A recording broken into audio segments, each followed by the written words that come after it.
Ladies and gentlemen, boys and girls, welcome back to Hollywood After Dark. It is June 12th, 2024. It's Superman Day, and I have to ask the honest question, the honest question. Did I destroy Henry Cavill's attempt at coming back as Superman? Was my shitpost so epic, so prolific 2 years ago? It might have done it. Also, Sony buys the Alamo Drafthouse, folks. Is this legal? We'll talk about that. Hollywood After Dark, let's go.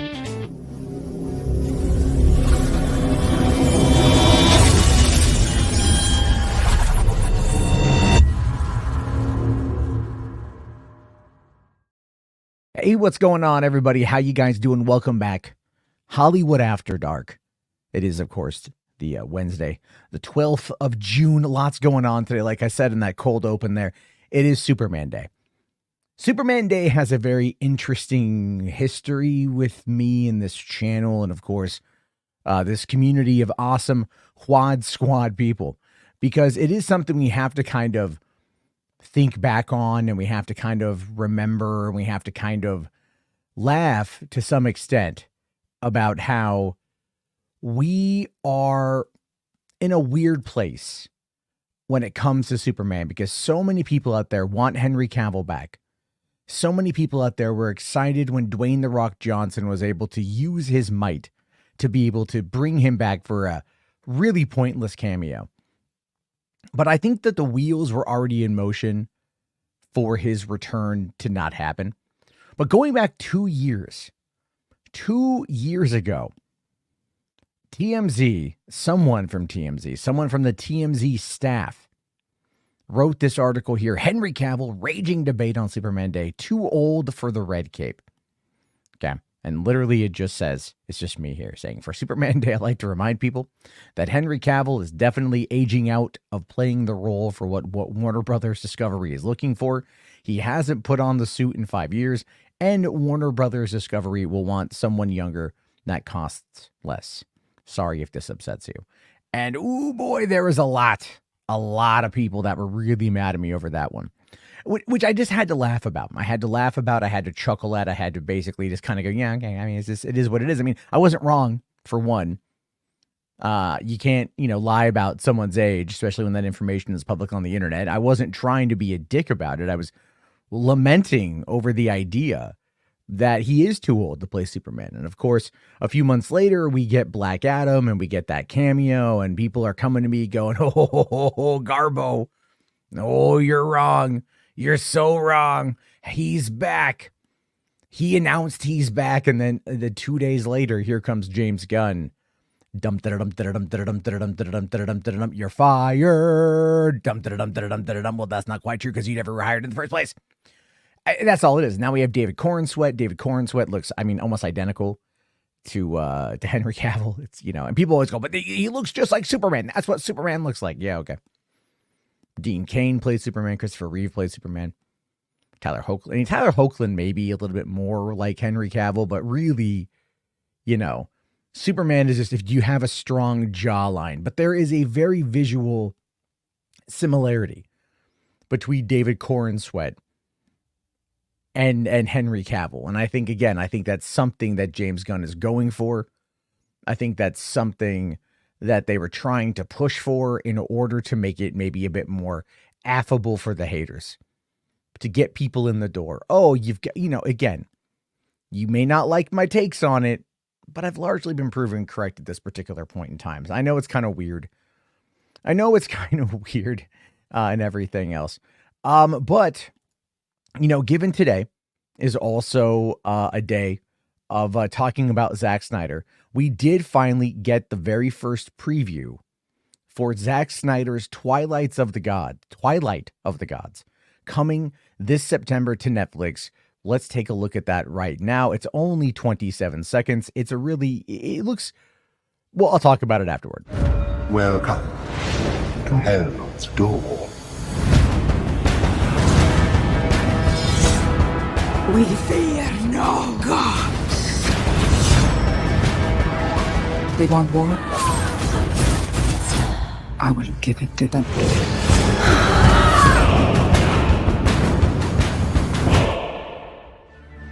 Now, the thing with that is it looks cool. Animation looks cool. Can't quite say that I'm like loving the dialogue. You know, it's hard to understand. Sounded kind of tinny, like it was recorded in an open room and not in like a sound recording booth, which would be kind of odd for something like this. However, it could just be the compression. It could just be Twitter. Twitter's been having a hell of a day. They just finally hid everyone's likes, so those are no longer private, which is perfectly fine with me. But some people are out there losing a little bit of their minds over it, right? They're losing a little bit of their minds on that particular one, and that's perfectly fine, all things considered. But the Twilight of the Gods, it looks interesting. And I feel like Zack Snyder, in many ways, is very, should just focus his entire career, the twilight of his career, on animation. He seems to be happier in that space. Maybe not like, hand-drawn 2D animation, although in that case, it's probably not hand-drawn, right? Whether it's going to be the applications of artificial intelligence, whether it can be mocap, which again is going to see massive technological increases because of AI helping out with that process. I could see that being a thing. The biggest thing with Zack Snyder, I think, Jay Oliva is also being the show director on that, and that's kind of also like something that's pretty good because Jay is a really good animated storyteller, and Zack could maybe learn a thing or two from having someone who's a bit better of a storyteller around him. It's not that he's bad, but he gets a little long in the tooth if he's not reined in a little bit. And I think we need to kind of have a little bit of that going on there. Speaking of reining in, this is something that we have a bit of an update on today. Gina Carano is currently trending on Twitter because she is still engaging in this very odd, very baseless, very dumb, very stupid lawsuit against Disney because it's funded by Elon Musk. That's the only reason, right? So she says here, and today I'm here in Los Angeles, headed to court in a few hours to see if the judge approves or denies the motion to dismiss my case that Disney and Lucasfilm filed in response to my complaint. My hope is that the judge allows me to proceed in presenting my case and denies dismissal. My lawyers and I believe deeply that it should move forward. This is my first experience with the judicial system up close and personal, a world I've only ever seen on TV and the news. I'm truly fascinated by this whole process. It feels surreal. Thank you for your positivity, thoughts, prayers, blah, blah, blah, blah, blah, blah, blah, blah, blah. We're still waiting to see whether or not that gets dismissed. Disney has pushed for its dismissal. And look, I'm no legal scholar. I'm no legal expert. I'm not even an armchair legal guy. I'm just a dude with a microphone who likes to talk about Hollywood. I personally, based upon all the information that is publicly available, the judge should easily dismiss this case. There's no way Gina can make the claims that she's making legitimately. Disney, like they waited for her to post the dumbest meme possible. And then they fired her. They didn't even fire her. We have to remember that. We have to remember that they didn't fire her. They chose to not renew her contract. Legally speaking, that's something entirely different. They chose to go another direction, something they are absolutely allowed to do. But for some reason, a lot of people are just kind of not happy about that. A lot of the chuds who are using Gina Carano as a way to, as a blunt instrument in the culture war are going to push her and lie to her and deceive her. And we know this. If you've watched this whole thing play out, these guys never believe anything that they say. And to them, Gina is nothing more than an outlet to earn money from. And I feel bad. I do feel bad. I really wish I would love to have a conversation with her and like lay out all of the bullshit that these guys have done, all of the lies that they have said, all of the mistruths and false reporting and misinformation and like smear campaigns and things like that they've engaged in over the years in order to push the culture war and therefore to further deceive their audience. But would it fall on deaf ears? I think it would. I do think that it would fall on deaf ears. But as always in these situations, I want to hear your thoughts and your opinions. Just as a quick aside, we do have the Hollywood After Dark Premium, that's channel membership, where you guys are able to then come on in and ask questions on the channel community page. We'll be doing that today at the end of the show. But moving on here, This came out yesterday after I had already recorded the episode. Daisy Ridley reveals disappointing detail about her current Star Wars future. And a lot of people were like, oh, what does this even mean? Well, what it means, folks, all things considered, is just that she just has one movie. Okay, she just has one movie that she is in contract for. Okay, so she's only contracted for one new movie, but she hopes to return for more, saying, I'm doing one for now. All right. And she goes on to say, it's very cool, different writer, different director. It'll be quite a different feeling, I imagine.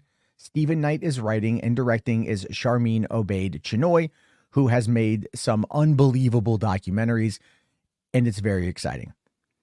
I don't know how I necessarily feel, all things considered, about that.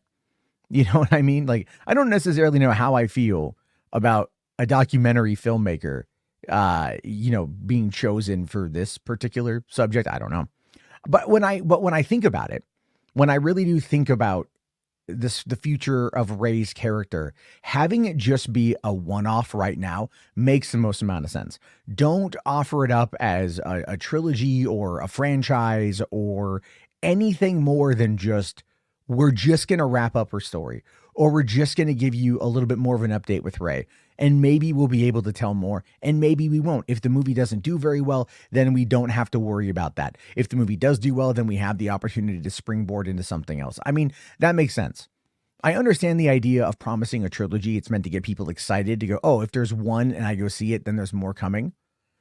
But it's also kind of a bit of an odd, plank to walk, so to speak, or tightrope to walk, because it could also then set false expectations, and then people don't want to go right away. They'll wait for the second movie to come out, and they'll watch the first one on home video. So their barrier to entry is like, it gives them more content to watch versus like going in sight unseen. People are fickle is really what I'm trying to say, but we'll have to wait and see. We'll definitely have to wait and see on that one. I have no idea where it's going to go. But in weirder news, Jonathan Majors, recently convicted Jonathan Majors, is going to be honored with the Perseverance Award at the Hollywood Unlocked Impact Awards, which is given to an individual who has shown that no matter what adversity they face, they will continue to aspire to inspire. I mean, like, look, man, I think, based on whatever I saw, it to me felt like, Jonathan Majors got railroaded by Alvin Bragg. I'll say that. Okay. Him and Grace Jabari, that whole thing was wild.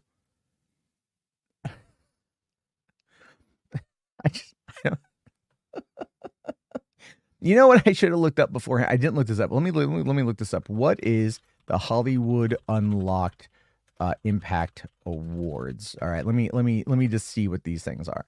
All right, so the Hollywood Unlocked Impact Awards, founded by Hollywood Unlocked CEO and media personality Jason Lee, highlights recipient contributions across the music, film, political, social, and creative industries to celebrate their accomplishments and contributions for the Black community.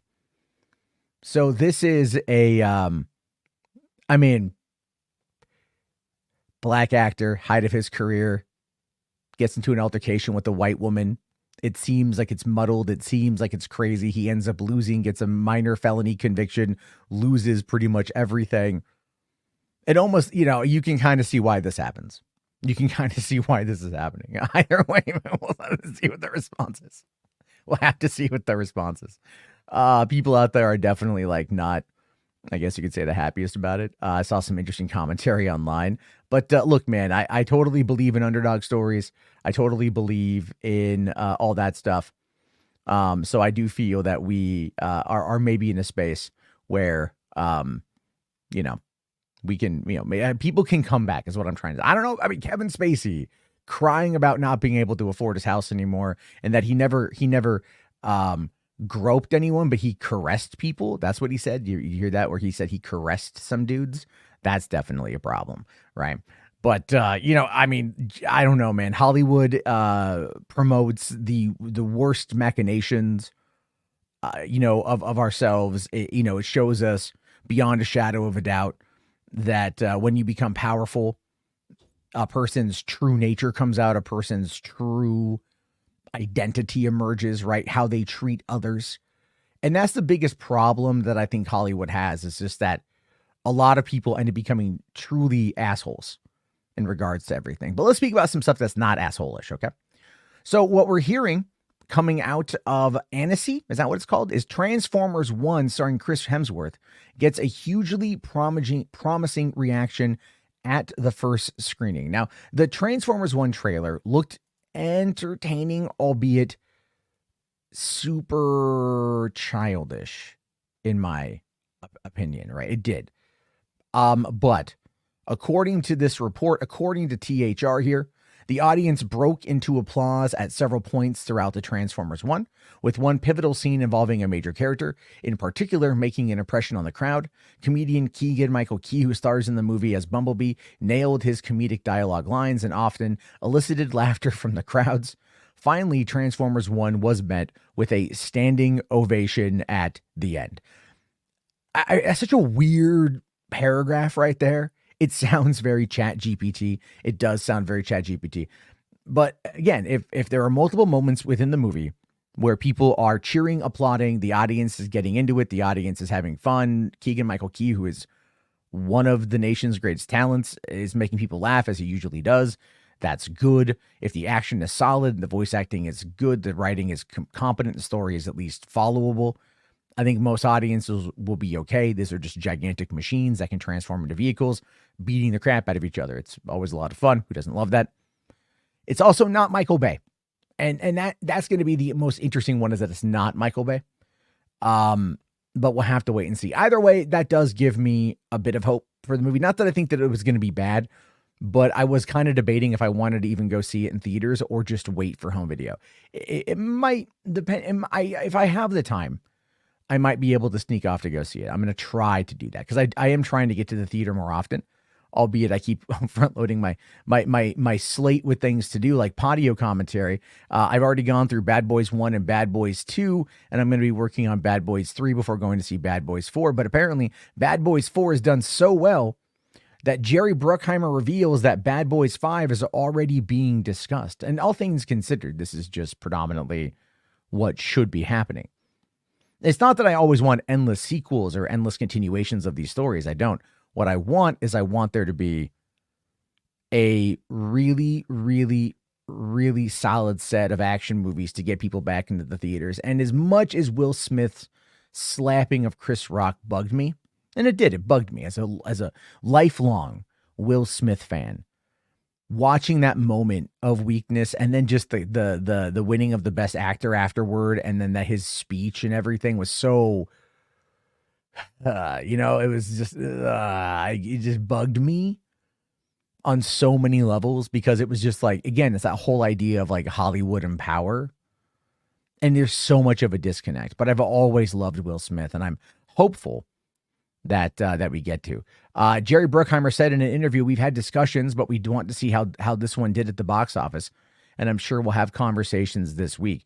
Well, with Bad Boys 4 having done very well, looking at a pretty decent second weekend, even going up against Inside Out 2, as I think I mentioned yesterday or somewhere, I said complimentary programming, not complimentary, sorry. It's going to be counter programming, but again, it's, you have all the families going to Inside Out, the adults going to Bad Boys, or even maybe a double feature of the people who saw Inside Out when they were younger but are now old enough, because it's been 9 years, to go over and see Bad Boys afterward. Either way, it looks like people are going to the theaters, even though movie theaters are struggling a little bit this particular season and whatever. And I do want to actually touch upon that, because we had ourselves a massive situation just the other day. I mean, we're talking less than a week ago. Okay, less than a week ago, it was reported on Variety, Alamo Drafthouse closes 6 theaters in Texas and Minnesota as franchisee goes bankrupt. This was signaling the end of the Alamo Drafthouse cinema chain as we know it. And this is one that it does claim to have 10 million people going there every year throughout all of their different various locations. But these are mostly niche theaters that are in major U.S. cities. And so we know that in some of those smaller niche cinemas, they pulled in a lot of people, but it is also very much the same audience. So that's not 10 million individual people. It's probably somewhere in the neighborhood of around like 7 to 8 million people, if not maybe 6 to 7. You know what I mean? Like, it's a lot of repeat business because those are the true cinephiles who want to go see movies, and I love all that. But I don't live anywhere near where there's an actual Alamo Drafthouse. And even when I was in LA, I don't think Alamo Drafthouse was in LA. And so it's kind of, again, very centered into certain niche markets, playing to a certain niche crowd. And I think people need to realize that. But today, big things happened because it was announced that Sony Pictures acquired Alamo Drafthouse Cinema in a landmark deal that puts studios back in the theater game. And this is something that a lot of people are calling like monopoly, right? It's going to be illegal. There's no way they're going to be able to do it. This is obviously, such a bad thing. But we have to remember here that it's gone on before, right? So I'm going to go through my Hollywood After Dark Twitter account, the HWAD podcast account, where I summarize this article.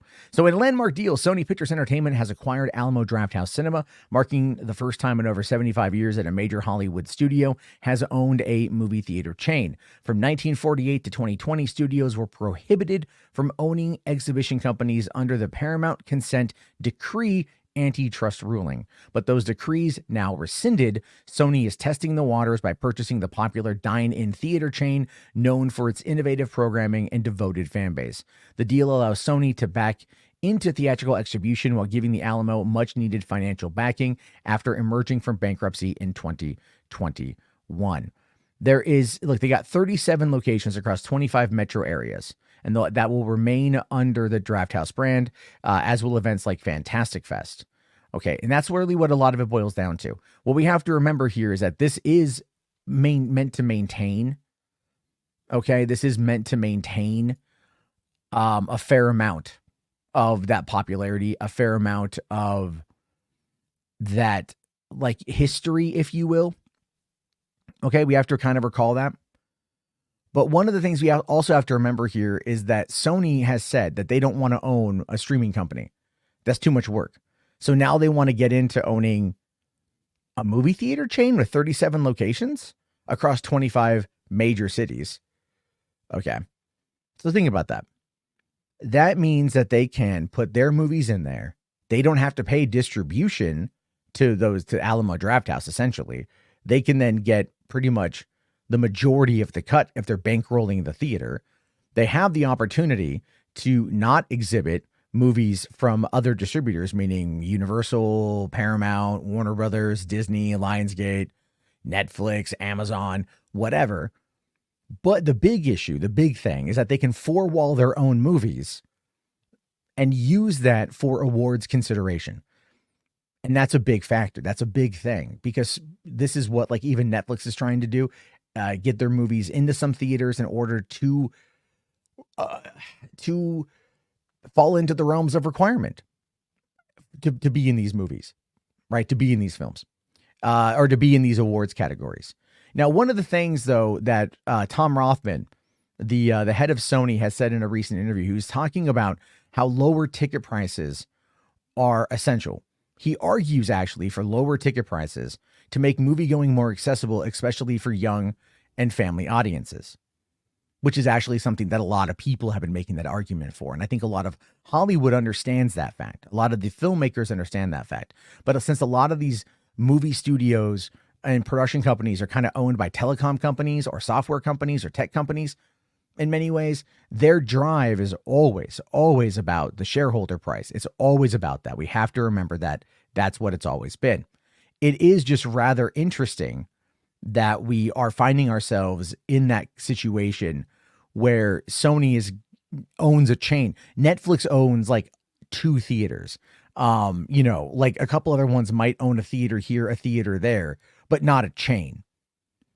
Now that makes a question, who's going to buy Regal? Who's going to buy AMC? Who's going to buy Cinemark? Because all 3 have suffered major issues in the last few years due to the pandemic, as well as the proliferation of streaming. So movie theaters, I keep talking about how movie theaters aren't relevant anymore. This is what I'm talking about. Studios are going to have to make them relevant by buying them. So I don't know. We're in the end game now, apparently, is what it feels like to me, because Hollywood doesn't know what the hell to do in many ways. But one of the things I want to touch upon here for the last part is Blair Witch. The cast of Blair Witch, the creators of Blair Witch, are calling out reprehensible behavior after missing out on profits for decades. Don't do what we did. And it's an interesting story. And I'm going to summarize it here with this, because I summarized it. In the summer of 1999, the Blair Witch Project became a cultural phenomenon, earning $248 million on a shoestring budget of $35,000. It was like they said $27,000. It's ballooned. There's the varying thoughts on how much money it cost to make. However, the lead three actors, Heather Donahue, Michael C. Williams, and Joshua Leonard, saw virtually none of those profits despite using their real names and fueling the film's viral marketing.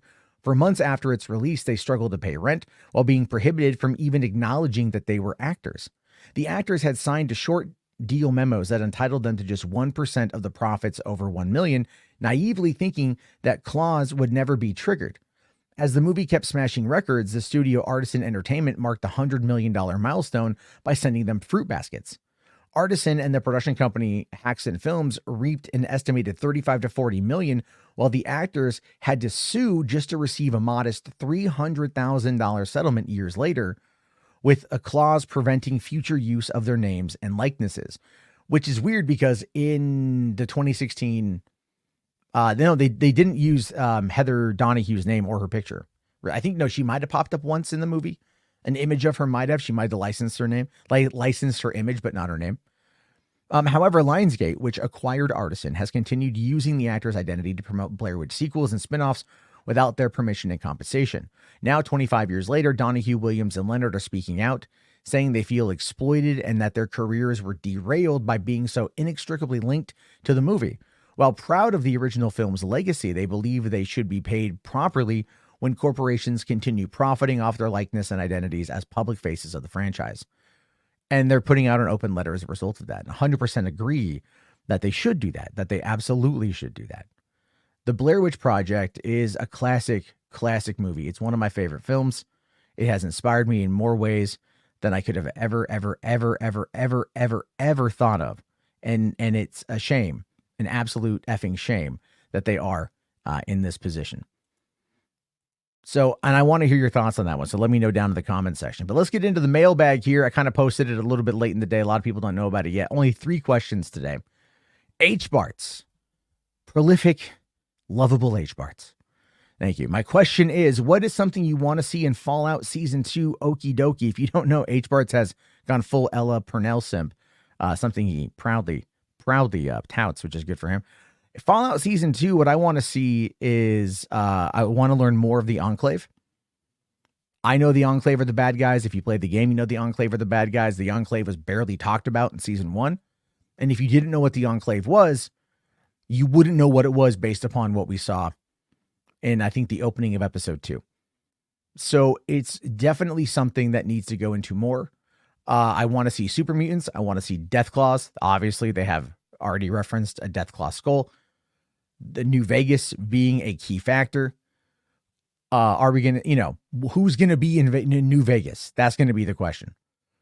So I don't know. I'm excited to see that. It makes me very happy that they're going after the Obsidian Entertainment storyline versus the Bethesda storylines, because that's just showing, that's paying respect to the original creators of the franchise. It's Rabbit Season Yo asks me, what are your thoughts on Riley Reid? That's what everybody really needs input on. Well, the show is called Hollywood After Dark, and I wouldn't be leaving up to the After Dark mentality if I didn't talk about the key thing that attracts me to Riley Reid. I think Riley is a very attractive woman. What I like is she's got her pube games on point. I don't know why, something about her pubes that always seems to work. It's just, it just works, So anyway, and then finally here,